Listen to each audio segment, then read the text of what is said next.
भारत के महान स्वतंत्रता सेनानियों में से एक सुभाष चंद्र बोस जी की जयंती देश भर में बड़े ही उत्साह के साथ मनाई जाती है। उनके नाम पर बने गोमो में नेताजी सुभाष चंद्र बोस जंक्शन पर विक्रम पांडे का आगमन हुआ। यह स्थानीय लोगों के लिए एक यादगार पल बन गई। विक्रम पांडे जो हमेशा से देशभक्ति के लिए जाने जाते हैं, नेताजी सुभाष चंद्र बोस की प्रतिमा पर पुष्प अर्पित करने के लिए इस कार्यक्रम में शामिल हुए। उनकी उपस्थिति ने इस कार्यक्रम को और भी खास बना दिया। उन्होंने नेताजी के जीवन और कार्यों पर प्रकाश डालते हुए कहा कि नेताजी ने हमें आज़ादी के लिए संघर्ष करना सिखाया। सर, सुभाष चंद्र बोस जी की आज जयंती है, आज उनके बारे में कुछ बताइए हमारे दर्शकों को। आज नेताजी सुभाष चंद्र बोस जी की जयंती के उपलक्ष्य में हम लोगों ने गोमो नेताजी सुभाष चंद्र बोस स्टेशन पे उनकी प्रतिमा पर माल्यार्पण किया और उनको याद किया हम लोगों ने।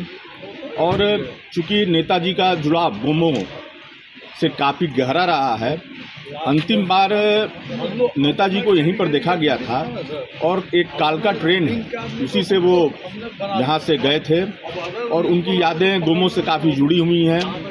और निश्चित रूप से देश की आज़ादी, अगर अहम रोल किसी को हम लोग बोलें तो नेताजी थे और आने वाले पीढ़ी को उनसे शिक्षा लेने की ज़रूरत है और अपने देश के लिए मर मिटने का जज्बा हम जैसे युवाओं को और आने वाली पीढ़ी को अपने अंदर पालना होगा।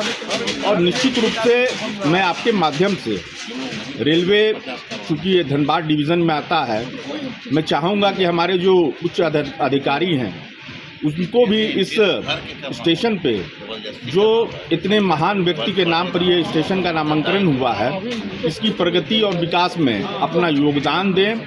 चूँकि यहाँ पर जो विकास की योजनाएं चल रही हैं वो धरातल पर नहीं है और निश्चित रूप से मेरा आप लोगों के माध्यम से आग्रह होगा कि उसको उतारने का प्रयास हो। मैं अपने जितने भी उच्च अधिकारी हैं उनसे मैं चाहूँगा कि इसके प्रति वो ध्यान दें। और आज नेताजी के इस जयंती पर, चूँकि हम लोग ये जयंती पराक्रम दिवस के नाम पर मनाते हैं, निश्चित रूप से तुम मुझे खून दो मैं तुम्हें आज़ादी दूंगा के नारे के साथ हम लोग उनको याद कर रहे हैं। और उनकी जयंती पर हम सब लोगों को अपने देश के प्रति देशभक्ति भावना जगाने की आवश्यकता है। धन्यवाद। Thank you sir. गोमो से सविता बर्नवाल की रिपोर्ट।